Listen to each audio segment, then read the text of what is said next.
back to WCS Europe Season 2 Premier League, round of 16.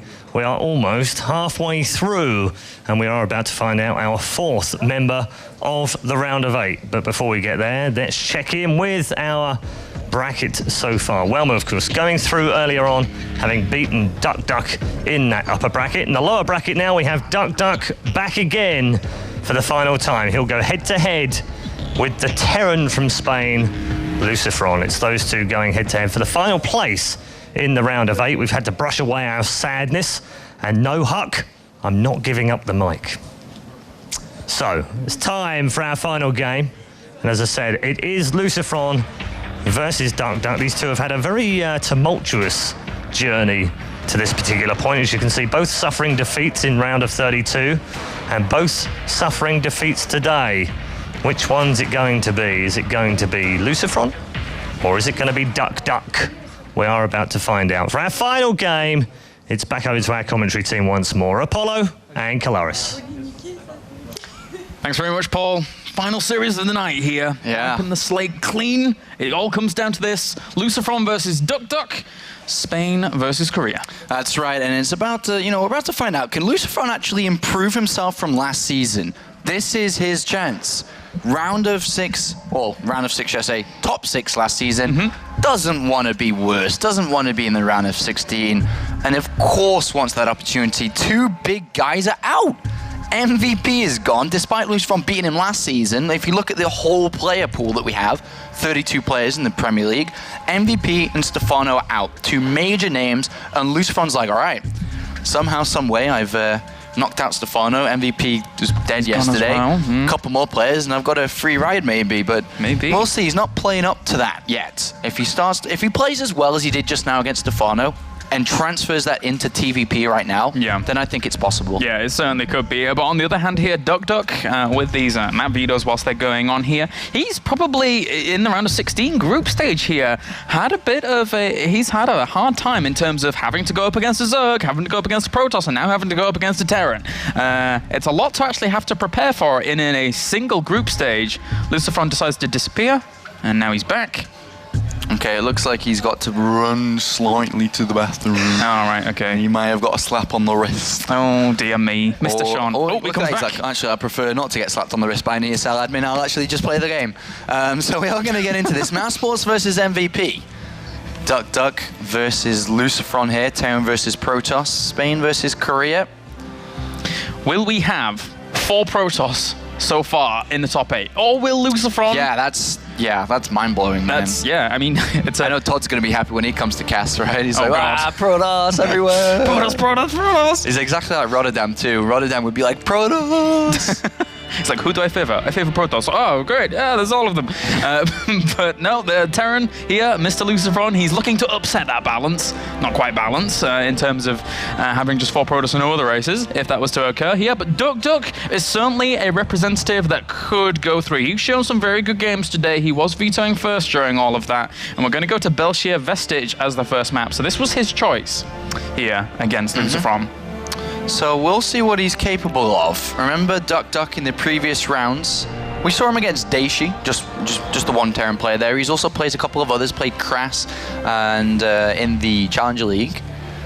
But he showed super hyper-aggressive play, but that's not been the case. He's shown very he's not super hyper-aggressive. That like super hyper-aggressive is like 4 gates. And these 1 base all-ins, which is pretty much what he did in the round of 32. But today he's shown excellence, whether it be his control, his knowing and understanding of the game, and how to execute properly. None of this half-hearted crap. No. Proper. None of it. Proper stuff. As we do now have, spawning down to the bottom right-hand corner here as our red Terran, representing Mouse Sports and Spain. Give it up for LucifroN.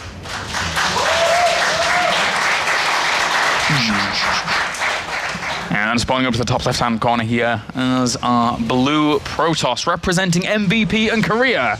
Give it up for duckdeok. And he did play a good series against, he played, fine against Stefano. Played actually really good against Stefano, just killed him nice and easy. And played a good series against Welmu, but at the end of the day, mistakes cost him that last game. Yes. He does not want to let that happen again here, as LucifroN does have slight weaknesses when it comes to maybe his defense. Maybe he's a little bit too greedy in the early stages.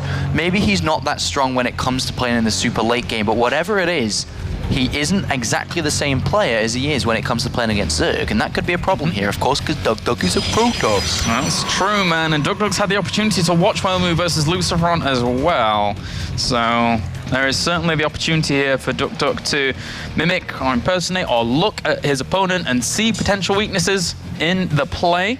But now LucifroN here, just opening up with the gas, opening up with the barracks, looking to go for Reaper. LucifroN doesn't really deviate ever from these openers, and it always lends itself very nicely to LucifroN. He plays a solid game, but can be exploited sometimes. There's not too much difference from using this opening against Protoss than it is versus Zerg, but I much prefer this one, and I would use it a lot more often against Protoss than I would do against Zerg.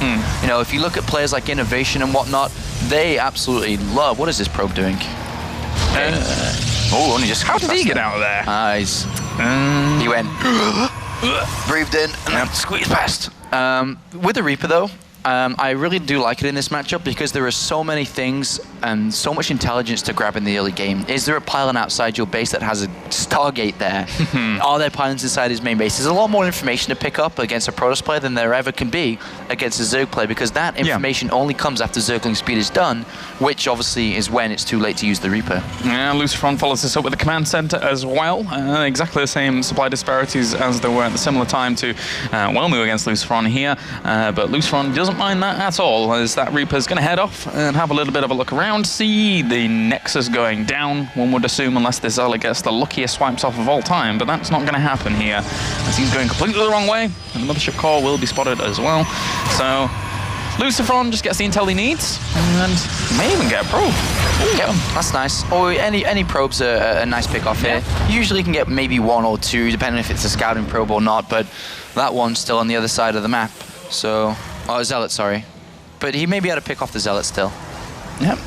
He's going to have enough Marines out, or one would think, as long as he controls it properly, to actually shut down that Zealot. And yeah, I mean, he may have to use his SCVs a little bit here because the Reaper didn't come back. I'm not sure if the Reaper even knew about the Zealot coming out. So the Marines here, I mean, they'll do damage. He has to micro. I think he may need to pull a few SCVs here. Or he could just decide to... Ooh. Oh, he loses one. That's a little bit unfortunate. Yeah. It was in a bit of a unfortunate spot, you're right, in terms of building that. It could have been elsewhere on the factory, but decided to go to the south position of that. He gets a full scout, which is the most important, and an SCV kill, so that's good. Widow Mines are actually going to follow this up here for LucifroN. So he sees that producing without an add-on on it, so he may know that, he has to know that it's either a Hellion or a Widow Mine, but why would you get one Hellion, you know? Yeah, he knows it's going to be the standard thing. This is a very Korean-esque style. We mentioned it, how LucifroN likes to copy the Koreans, and so this is something that duckdeok is very adversed in, so he's already starting to set up to deal with it, and a counterattack in a weird way. So he's gone for 2 gateways down really early, and with the 2 gateways down, he's going to try to build enough units to deflect what's coming, which should be just a simple movement out here, and it should be just a lot of Stalkers here. Imagine a lot of Stalkers just being able to deal with these Marines and Widow Mines. Marines can't escape from Stalkers, and then he has a pylon on the other side of the map. He can also then counterattack with units, so I really think this is very smart play from duckdeok, and LucifroN has to be very careful if he decides to move out. Very smart indeed here. He was even chrono boosting that warp gate for just a little bit there during the mid stages of its production. And LucifroN's just setting himself up the defense, but these pylons are encroaching closer and closer here to LucifroN. Yeah, and luckily for LucifroN, he didn't decide to move out. He's got a 3rd command center down, but with a bunker and a Widow Mine, this shouldn't be too difficult for him to hold on. Yeah. There's always... As long as the bunker does complete here, which has been spotted, and that's immediately going to be targeted down if he can. He gets 2 shots on that SCV, not enough. LucifroN is going to spot the pylon here, and he must start to realize what's going on. Ooh, he's actually stuck out there a little further. Oh. And actually, well, loses the Mothership Core as well, but the Time Warps do allow him to kill off a few of those Marines. Not 4 of them do get back in there, all very low health. Really fortunate there for LucifroN. And if we look at the plan that duckdeok had, it's really not going that well for him yet, unless he breaks this. But there's 2 Widow Mines, SCVs. Oop, that's a few good force fields, though. Does kill this off without anything. Zealous to actually tank this. An interesting move here by duckdeok, doing a lot with just 3 gateways worth of production. And he knows that that Widowmine has lost its charge now, so he actually moves into a position here, separating off that one Stalker, knowing that that second Widowmine was there. This is doing a lot. This is doing a lot here. He's breaking through. LucifroN's in trouble. I didn't think he'd be in this much trouble with Medivacs coming out as well, but look at this. It's only 3 gateways, and there's 40 probes to 26 SCVs behind this. The production hasn't properly kicked in for LucifroN just yet. duckdeok with 3-gate aggression, doing so much. He just simply watched what LucifroN was doing earlier. Yeah, exactly. Against Wellmoot, and is like, you know what? You are a greedy LucifroN. Yeah. With this now, yeah, sure, he's gotten a couple of units down, but the amount of stuff that he's lost. It's too much. It has to be too much here. LucifroN's trying to hold on for dear life, but these Stalkers, as well as these sentries, just plow straight on up, kill Medevac, and will kill the majority of these Marines. But LucifroN behind this, his economy is left scattered. He has 3 SCVs producing at any given time, but Stalkers are still on the way, and he has no units to shut them down. Wow, this is not looking too good. Scan goes down from LucifroN. He's like, is this only 3 gateways? And it is. Wow. He's like, wow, did I just get beat by 3 gateways? And yes, you did. Yes, you did. You did not have enough there to defend, and duckdeok takes an easy, simple game number 1, and LucifroN now, as in the position he put Stefano in, staring down at a finish in the round of 16. Yeah, and that's not exactly where he wants to be, but likewise, duckdeok, far cry away from what we saw from him in the round of 32. Yes, there's aggression, but it's far more calculated, as you said before, than it ever was in the round of 32. So now this from duckdeok is impressive play. He's on the verge of just advancing forward straight away, just right out of the gate here in this series, very quickly. Yeah, I think one big thing to note here is that the Protoss style in Korea is more aggressive to a certain extent. Yeah. I don't think there's that many big Protoss. I think the European Protoss players, is what I want to say here, do like to go for Colossus Forge, defensive style, very macro, and their main goal is to defend against attacks. The players that don't play like that in the European scene are players that aren't at the top level, or Naniwa Sase. Naniwa Sase, both having spent a lot of time in Korea practicing understanding how the Korean Protoss players play, I think that really shows itself here. And LucifroN's surprised by that. I think that his build and whatnot is pretty good against a European Protoss player who isn't aggressive and who doesn't punish, but that was punished, that was beaten. It was, and now Star Station is game number 2 here, guys. Does LucifroN tie up the series to keep his hopes alive, moving on to the round of 8? Or does duckdeok take it with the swift 2-0? We shall see now. LucifroN looking very, very determined here, going into game number 2. As we have that man spawning down to the bottom left-hand corner, representing Mouse Sports and Spain. Give it up for LucifroN.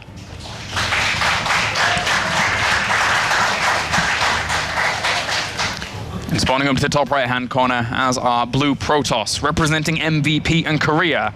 Give it up for duckdeok. Well, we could have 4 Protoss players in the round of 8 already. We could. That actually can very well happen here if duckdeok picks up this next win, and time to study the PvPs. That's true, man. Time to play some Protoss versus Protoss games. Oh, yeah. Because we are going to see a lot of that if duckdeok is going to advance through. We're going to see a lot no matter what here, is especially because Group D has 3 Protoss players in it in the round of 16. So, you know, there's a high chance 2 more. Yeah, we have guaranteed, well, I mean, we already have a guaranteed 4 without duckdeok. And then you've, you know, with duckdeok, let's say he goes through, then it's 5. Then you've got pretty much Naniwa. Is Naniwa going to lose in the round of 16 in Group C? This is very heavy Protoss, and the Zergs and Terrans in Europe, they're just not here. Not here. I mean, Protoss just was not represented in Season 1, but between Season 1 and Season 2, they seem to have just worked out what is actually going on now. And playing to their strengths. I mean, there's not a whole lot of difference of what they're doing. There's yeah, you sometimes see an Oracle here and there. Yes, there's the Mothership Core, which is an integral part now of any matchup. So maybe that's what people are figuring out, the usage of Time Warps, the usage of Recall, getting more used to that. But they're certainly gathering a lot of pace. And hello, double barracks. Yeah, double barracks coming out. We're going to see a lot of Reapers come from. LucifroN is able to power that away off 1 gas, and we'll put on a bit of pressure. Yep, it's a cool build, actually, especially on Star Station. There's so much room to actually jump into, as Mr. Adebisi is currently outlining. So This is going to be difficult for duckdeok. It really depends on how many corners he cuts. Is that Zealot for real here? Or is he going to cancel it and get maybe down the faster Nexus and then get the Mothership Core as he reaches 100 gas, or 150 with the Warpkeep Research too? So if he cancels the Zealot and goes for the Mothership Core, this could be a little bit more difficult. Of course, the Zealot offers its life to help the probe line from not going down. Yeah. So but he may keep it alive like he did last game. He used it for scouting. Why wouldn't he this time? Yeah, and glossy finish, so it probably will end up just marching across the map once again. But unfortunately for him, this map's a big one. So getting across and then getting all the way back to try and help out. The Mothership Core does technically put a timer on Reapers, but if you're active about it, you can do quite a bit. Yeah, he's just going to focus this Zealot down, and this doesn't show that it's 2 racks, even though that's what you want to do with the Reapers, is kill the Zealot. But this is more like, I'm not going to lose an SCV, and you are not going to scout me again. And that's what this Zealot's death is for, just in vain really, didn't really do too much. Nope. But there is a Stalker being chrono boosted out. I like that. That helps a lot here with the Mothership Core and a Stalker, but where is the Mothership Core? Ooh, that's not very good for duckdeok, and he doesn't spot this either with these Reapers. Oh, well. He spots one. Yeah, he spots another. And spots 2. Okay, this is easy. He spotted. This is 2 racks. You get back with the Mothership Core here. Unless he just goes straight for the mineral line. He could just go for the mineral line and say, all right, if I chrono boost out another Stalker and try to defend with just Stalkers here. You've got no Marines. You've got no Marines. You don't have anything to shoot up. Well, and Stalker's actually going to be focus fired down here as well. I mean, it's a cool choice. Reapers, just move on back, heal up a little bit. All is good. And this is annoying for duckdeok, very much so. But that Mothership Core is indeed moving into a position to go for assault itself. And I think LucifroN's like, wait a minute, he sent the Mothership Core back. Oh, no. Here come the Marines a little bit late here. He's going to get a couple of SCV kills in return for the probes that have been killed by these Reapers. Full scout as well. It's panic. As the Mothership Core does now start, I'm going to say, sieging up these SCVs, because unfortunately for them, there's not really much place they can run away to. They're just going to have to dance around out of range of it, as that one Marine does come along. But one Marine doesn't do enough here against the Mothership Core, and the Reapers are still going for the harassment here. Good control, will micro one of those back, pulls a lot of probes, realizes there is a problem here with these Stalkers going down, and he needs to recall the Mothership Core, I think. Yeah, and even if he recalls, it's only going to be shoot from the air, right? He's not going to have enough for photon overcharge and recall, but the Mothership Core's been... It's still on the side, maybe he's got to be careful not to lose it. It is very low. A couple Marines pop out. Something, anything, another Stalker goes down. The Mothership Core's running away. This is really funny watching this kind of game. Yeah. It's not the game I expected to see here. So many probes have gone down. The Mothership Core has escaped, but it hasn't recalled here.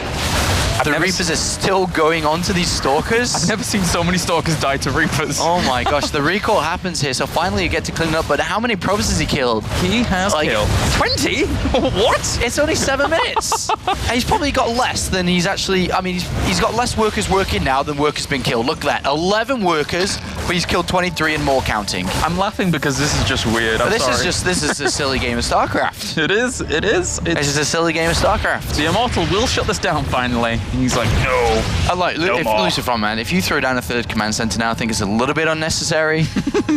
Yeah, that's true.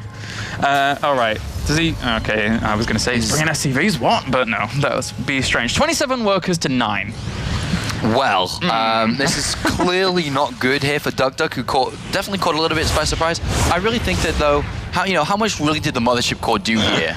It killed 1 SCV. Was it worth it? No. Look at this. He's like moving across the map with the Immortal, and he has no probes in production. All right, this is sad. This is really sad. Go Immortal. This is really sad. For great victory! Oh, time warp. All right.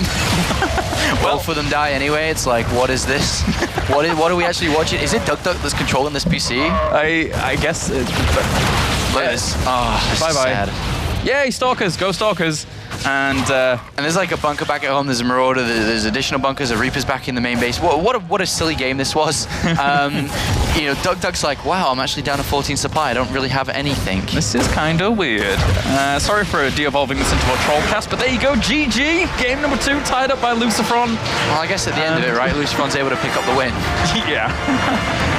Right. Okay. One more game. An odd way in game number 2, but it certainly developed there. Yeah, that was a nice pick off there, and I definitely think that it's very easy to say what should have been different, and that was just the Mothership Core not being over the other side of the map. It got 1 SCV kill. That's nothing. It was a cool idea, but it just didn't work out in practice. You should have just kept the Mothership Core with the Stalker if it got too much, photon overcharge. That would have been the better thing to do here. Yeah. All right. Well, game number 3 now. Let's once again wipe that slate clean here from our silly. That's the silly game of the round of 16, and now we'll have game number 3 where both players. I mean, this is it for them. This is it. One of them will go down into Challenger, and nobody wants to go down to Challenger. Nobody. Yeah, neither of these, especially this guy, because if he goes back to Challenger, then he has to play online from career again, and that's the biggest thing that he's thinking about. I would say, if he's thinking about, you know, what happens if I was to go down, it's like, I got to go down to Challenger again, and you know, then I have to play the round of 32 online again, and I have to cheese out all these players again. Yeah, but if I just win this game, I don't have that problem, or not to the same extent. Exactly. It's well known that. You know, duckdeok had problems not only in during some of the group stages, but also during qualification, which was all online as well. Arguably against players in the European scene that wouldn't take games off him if it was in an offline setting. Yeah. So it's a tough position to be for duckdeok. Doesn't want to go down and have to endure as much as he had to getting to this position right now. Yeah, he's put a lot of work, a lot of effort into this, and now it just needs to kind of pay off. Even though the round 16 is kind of the payoff where I don't have to, you know, deal with that anymore, but now just to keep it going, to get to the round of 8 for another chance, to get adjusted to the time zone, to the food and whatnot, and really show what he's truly capable of. But LucifroN stands strong in that red t-shirt to hopefully deliver what he hopes to bring. And he's going to spawn in the red as well, as we have spawning down to the bottom left-hand corner our red Terran, representing Mouse Sports and Spain. Give it up for LucifroN.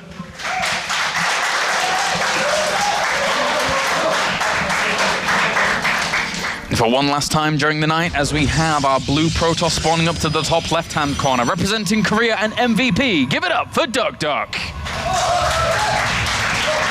Quack. The quacks, man.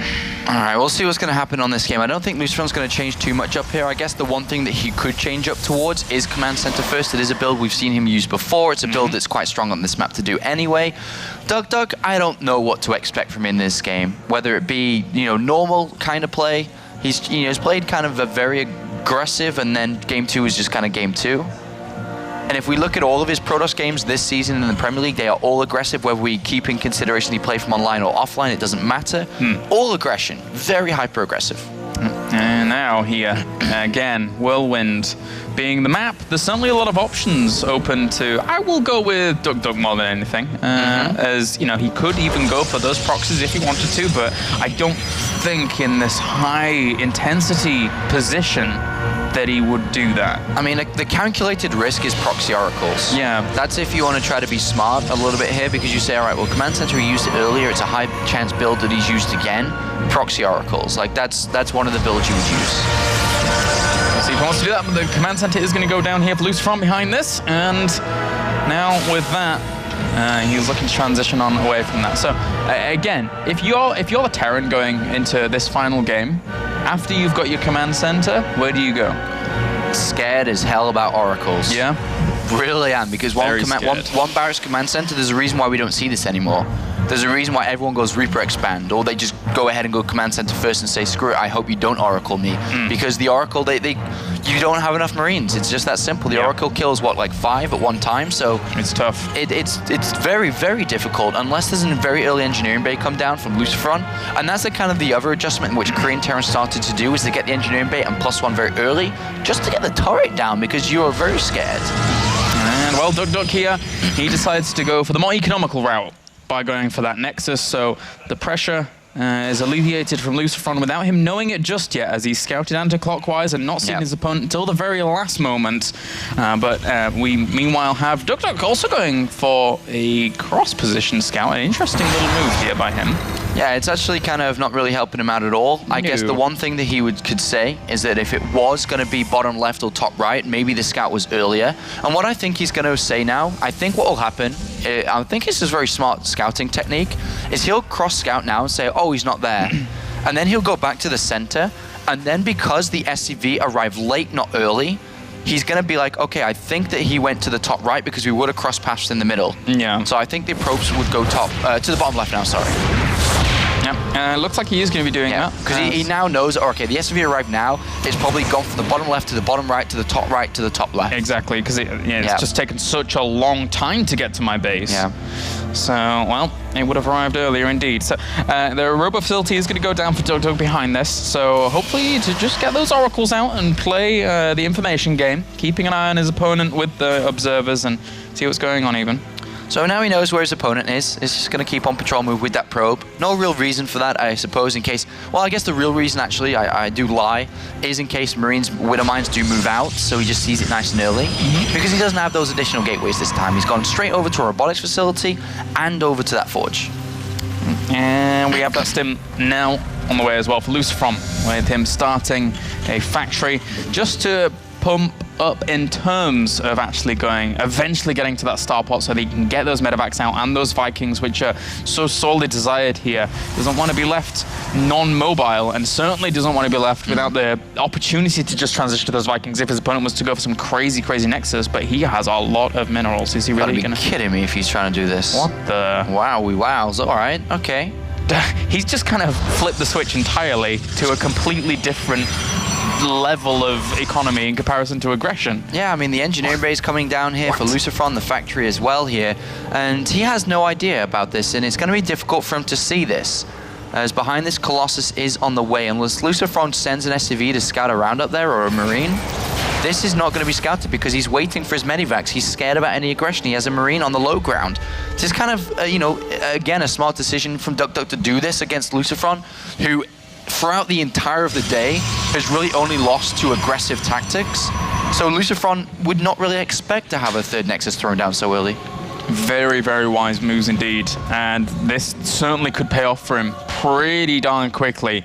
It entirely depends here on what LucifroN's going to do. Wait a minute, there was a scan by LucifroN on the natural just happening right now. I was looking out to see if he would try to look for anything, and the gases coming down so late is so weird for LucifroN.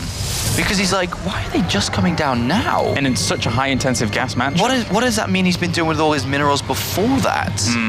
Has he got units outside my base? SCV's moving out.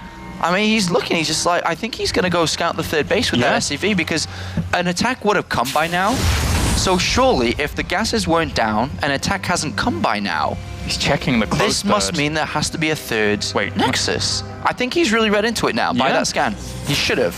And he's going to go all the way around here. Drops us another scan to try and pick off an observer, but the SCV is en route here to see that third base. Very good scan, very good intel, very good game reading by LucifroN, very top level. Very nice indeed. He sees it, and he knows that that's not even that highly populated right now. So he knows it's gone down very recently. Yeah, he knows, man. He knows, like, when that scan came down and the timing had passed for a big 6-7 gate or whatever, he knew exactly. This is very good play. This Colossus could be the saving grace of this third base, though. It doesn't have thermal lances, so it's going to be hard to keep alive if LucifroN just wants to stim up and try and snipe it out. LucifroN time and time again has actually done that in the past. He throws down the scan, sees the Robo Bay, and sees the Chrono Boost on the Robo facility, so he might think... it's such a fake, because the scan goes in the main, and that's usually when you want to drop in the main, so duckdeok started to go back, and LucifroN's like, no, I'm not dropping your main. Oh, dear me. He's actually going to try and go for the Colossus, I think, here, and he does. He actually tries to go for it. Is he going to be able to bring this down? The Marines are actually going to take it, and they do, but he loses a lot of the force in the same time here to this gateway unit. I'm not even sure that was worth it. No. Because LucifroN's opted to throw down extra barracks, not a third command center. Ooh. He's just going to go for what it may be an all-in with SCVs as well here. Like, I really think with 1-1, like, I don't know, 6 to 8 Vikings, he knows his opponent's going to play very defensive across these 3 bases. No will squeeze out as many Colossus as possible, but won't really, or usually Protoss players don't really look to go over to Templar too fast. But the Twilight Council's already down. 2, in fact, unless he's looking to go for Charge and Blink at the same time. We do indeed have 2 Twilight Councils here, so a little bit of a stumble from duckdeok. Needs every single resource he can actually get here if LucifroN wants to go for the heavy aggression, and he's just going to employ his kind of Zerg against Zerg style here, dropping the left and also trying to position himself at the right, but duckdeok is going to shut that down. He's spread his units very, very nicely. Yeah, I mean, he's got a Colossus on the third, so it's like a no-go area there, and then he's got his units in the main and a Mothership core, which can float an overcharge, and a Colossus about to pop out. He's actually locked down now. He's actually locked his defense down. So what LucifroN now needs to do if he's going to do them win this game is pull SCVs and go for it. There is no half-arse stuff now. Bring those SCVs, baby. That's not enough. More. Scan goes down on the third base from LucifroN saying, all right, he's got his gases. Crap. Transition's probably in its way. I need to go soon. This kind of desperation move, I still think that he needs to pull SCVs and just go with one big attack with Vikings. I don't think he can do... Yeah, it's a matter of time now. They, I don't want to steal your line. there's a countdown The ticking bomb is ticking, Kalaris, there you go, man. for LucifroN here. The Templar Archives is on its way. This drop didn't do anything. No, it didn't. It's actually 1-1. This is game deciding. He has to go. He has to actually dedicate absolutely everything to this. Okay. The SCVs, where did they go? Okay, there's some coming from the natural. Wait, they're all going to the natural. I think he's just going to grab them all together and then go. There's no messing around Here now, we go. LucifroN. This is it. This is it. He's mineral walked them as well here. He's going to try and bring them along here to, I guess, fake out a little bit in terms of how much he might actually have. But that's a lot of SCVs here. This is all it for LucifroN. If he does not make this engagement work right here, right now, he is out into the duckdeok's identified this is happening. He's not even going to try to go to Storm. He's just got a bunch of gateways down. He's got Zealot Charge. He's just got his +2 attack on the way. That's not going to help anyway, actually. But he's just going to defend with mass units. Strong army here. The SCVs actually move on forwards, trying to get a good position here. That's a lot of Vikings that actually rain down a lot of terror on those Colossi as well. One of them goes down. Will the second one actually fall as well here? SCV's tanking a lot of damage. This Colossus have actually fallen. LucifroN. Army supplies 60 to 30. LucifroN here breaching the natural, putting on the pressure. Feedback's good use, actually limiting how much. Core's gone as well. duckdeok's fallen to the pressure of LucifroN. This attack is going to work. LucifroN here is on the verge of actually breaking him. He's actually just going to step up, take out that pylon. The pylon powering so many gateways. If he takes down all of them, then he's not going to have any more production facilities. Trying to warp in next to this bio army. You can't do that. You need to get all this everywhere else. All right, I just want to say one word. I think this was a bullseye attack. This was just right on the dot. He's hit it. He's turned off the gateways. And one last stand, one last amount. Probes coming in, but without a Colossus, without anything, everything's dying so fast. Look at the supply.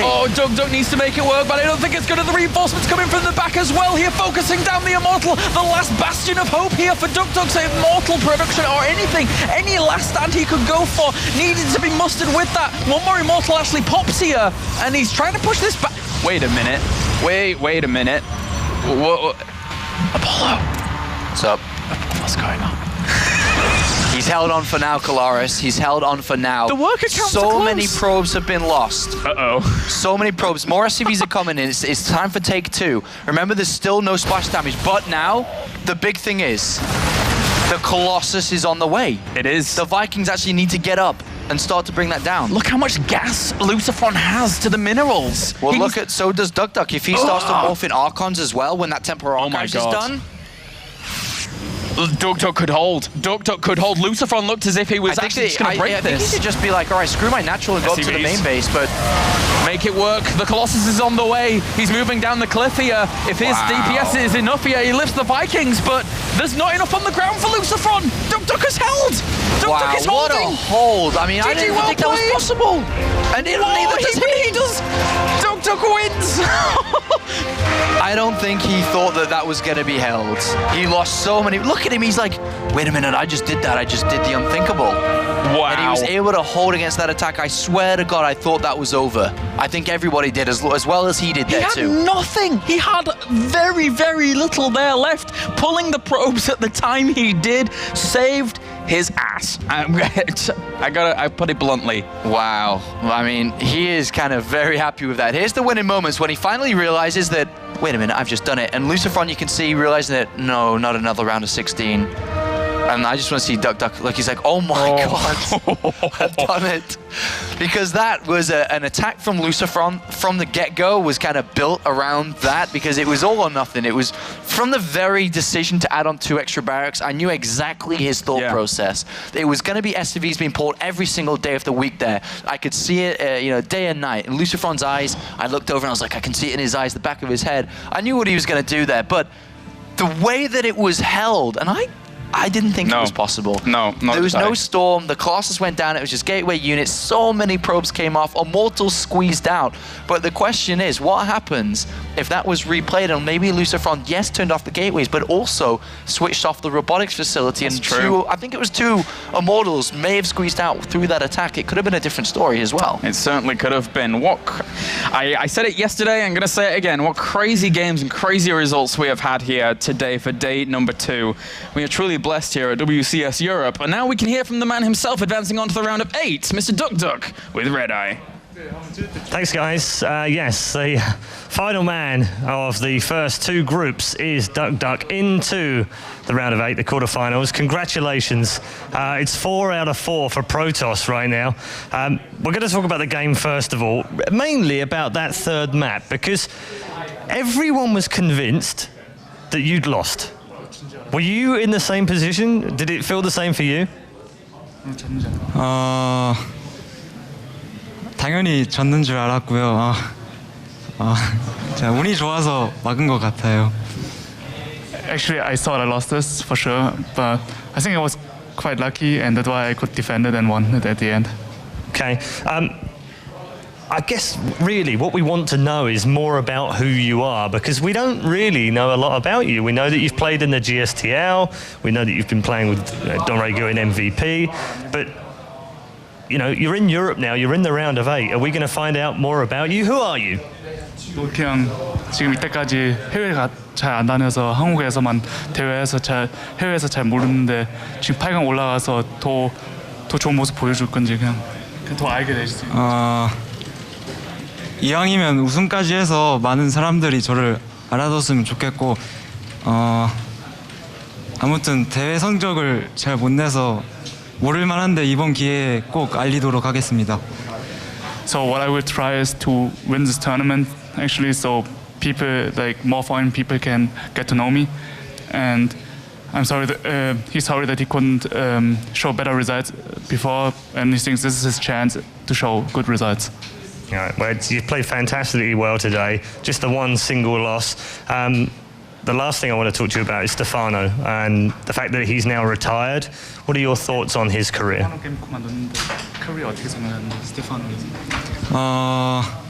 스테파노는 정말 잘하는 게이머였지만 그래도 수영보다는 한 수 아래인 것 같아요. 네, 동네고. So he says Stefano was an amazing player, and he showed good results, but he's still under Don Rego, his teammate. Okay, some fighting talk from this man. He's going to be back in the round of 8. Congratulations. We will see him in the quarterfinal at the weekend. That's 4P out of 4P. What do the casters make of that? Let's find out. Thank you, Red Eye. Again, an amazing interview. He's good at those, I guess. Not bad at hosting as well. But now, guys, we've made it to the halfway point of the round of 16. How are you feeling? What are your thoughts of today, more specifically? I mean, the big thing we're kind of looking forward to, I feel, is just the top 8, which is going to be a lot of PvP now, right? But I mean, today was it's just an exciting day. It was weird. What was your best part out of BC? My best part of the day, Sean? I don't know. I just think the exciting games and all the emotions that we got to see. I can't tell if he's trolling or not, but anyway, I'll leave it to that. I didn't think that day 2 could trump day 1, and to some degree, I mean, they've just evened out, but yeah, I thought we were going to have a disappointing day 2, I'll be honest with you. I thought it wasn't going to live up to day 1, but let's be honest, it kind of did. It's pretty good. All right, Claris, I know you're an emotional guy. Yeah. What was more emotional for you, Grubby's emotional win or Stefano's emotional exit? I don't know what to pick, Sean. I don't know. Grubby's win was pretty good. There you go. You prefer Grubby's win? Yeah. I prefer Grubby's win too, because obviously it's more positive, a happy right? one. It's a happy one. All right, guys, let's take a look at the bracket and just kind of wrap up what we've seen today within this group. We had Stefano and duckdeok open up the day, then Wellmew, LucifroN, but overall, we had Wellmew go through his first place, followed by duckdeok. 2 more Protoss players to make it in to that round of 8. I want to ask one question. Did you think that Wellmew would first place his round of 32 and then first place his round of 16? No. No. I love working with these guys. They're the best in the business. Offer the highest amount of support. Any closing thoughts to wrap up day 2 before we pass it over to Red Eye to close us up properly? No. No. That's it for the recap of the day. That's me done over here. Thanks, guys. Pleasure working alongside both of you. Red Eye, take it away. Okay, I think I might have to take Sean to hosting school. Never ask a closed question, because guess what? They'll always say no. It has been a fantastic day. Yet again, Group B has not let us down. Group A was phenomenal yesterday. Group B's been just as entertaining today. We've seen a fallen king yesterday, MVP, dumped out of the tournament. And today we've seen the end of the reign of the Genius Zerg. We'll be back tomorrow from 6 p.m. Central European time for more from StarCraft 2's WCS Europe Premier League. Don't go too far away though, because in 5 minutes or so, we'll be back with the return of WCS Extra. We'll see you tomorrow.